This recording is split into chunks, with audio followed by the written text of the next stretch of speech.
Hi, hello, good morning. Ladies and gentlemen,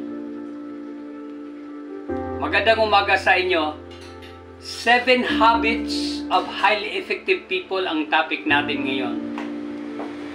Plus, Salveo barley for sale.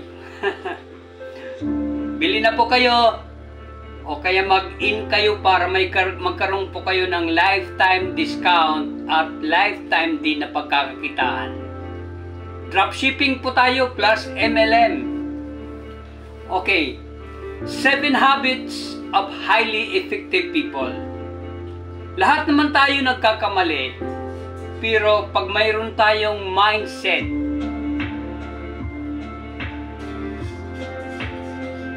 excuse me,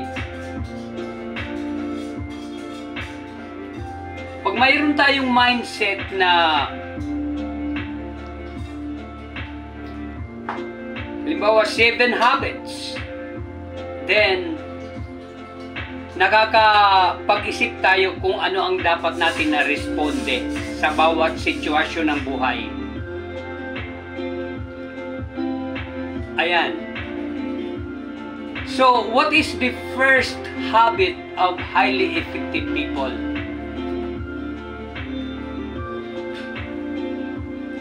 Number 1 is be proactive.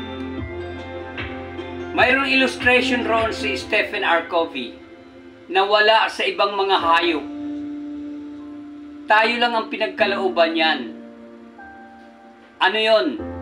Sabi niya, stimulus, pause, and response. Mayroon tayong, pinagkalooban tayo ng Panginoong Diyos ng kakayahan na pag mayroon tayong problema, yan ang stimulus.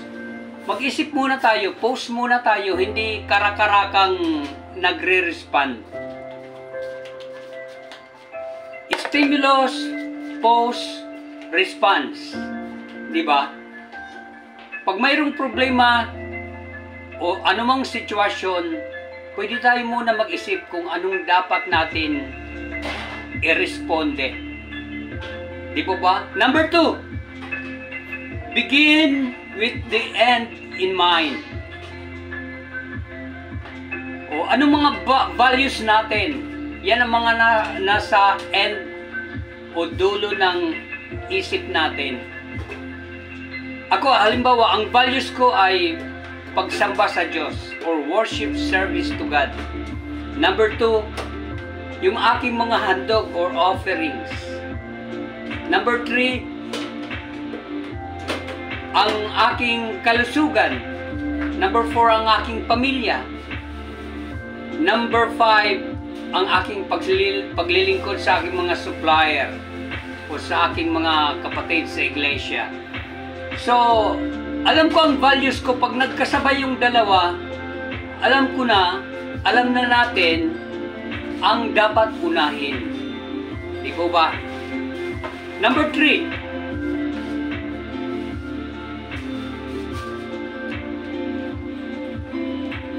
put first things first. Unahin natin ang dapat unahin. Di ba? Lahat naman yan pwede maghintay ang dapat gawin sa susunod kung mayroon kang inuna na aktibidad mo. Halimbawa, nagkasabay ang pagsamba at ng serbisyo, siyempre uunahin muna ang pagsamba sa Diyos. Di po ba? Worship service to God. What is number 4? Number 4 is think win-win. Ito ay interpersonal situation ng buhay natin. Halimbawa, every case is different. Ang ibig sabihin sa Tagalog ng think win-win, yung panalo sa panalo. Ako dati napasama ako sa mga tao na mandaraya sa timbang. Anong ginawa ko para patas? Panalo sa panalo. Track scale ang ginamit ko. Hindi ko na ginamitan ng espada. Dahil matutokso lang tayo na mandaya sa kapwa-tao. Kasi ang espada, may tinatawag yan na kalso. Na pwede ang 100 kilo, gawin mo lang 50, kalahati lang yan. Gawin mo lang 30. Depende sa tao mo na pinapaano sa kalso. Di ba masama yun? Sabi nga sa Biblia, ang mandarayang timbang, ang gumagamit ng pandaraya, ang Diyos ang gumagawa sa kanya na para siya mismo maging kawawa.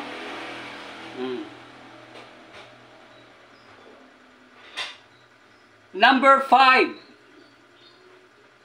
Number 5 is seek first to understand, then to be understood. Sa pakikipag-usap sa kapwa-tao, kailangan huwag natin sasabayan. Halimbawa, nagsasalita siya. Hayaan muna natin na magsalita siya para maunawan natin. Para yung mga pahayag naman natin o opinion ay maintindihan niya naman at makita niya na ikaw ay nakinig sa kanya. Seek first to understand, then to be understood. Now, what is number 6? Number 6 is synergize. Diba? Pag hindi tayo nagkakaunawaan sa usapan at alam natin ang resulta na gusto natin sa usapan, mag-usap. Pare, pwede natin sabihin na this is what we have talked about. Ito ang resulta na gusto natin. Pwede ba tayo mag-usap? Di ba? Kasi kadalasan nag-aaway-away kapag hindi na pag-uusapan ang isang bagay. Akala niya ito ang tama. Ito naman pala ang tama kung magpapahayag ka ng saloobin mo. That is number 6. What is number 7? Number 7 is sharpen the saw. Kailangan natin ang paghahasa sa ating sarili. Kasi mayroong tinatawag na atrophy. Anumang bagay na hindi na pinakikinabangan o hindi mo ginagawa ng paraan ay nagkakaroon ng atrophy. Sabi ng wife ko nga lumilit na yung paa mo. Maglakad-lakad ka naman. Kanina mga 48 minutes ako nasa labas. Lakad ako sa sports complex ng Caloocan. At lakad na rin pabalik. Ang prioridad ko ngayon is health and fitness. Di bali hindi ako mag-drive ng sasakyan. Sabi nga ng wife ko, wala namang i-drive.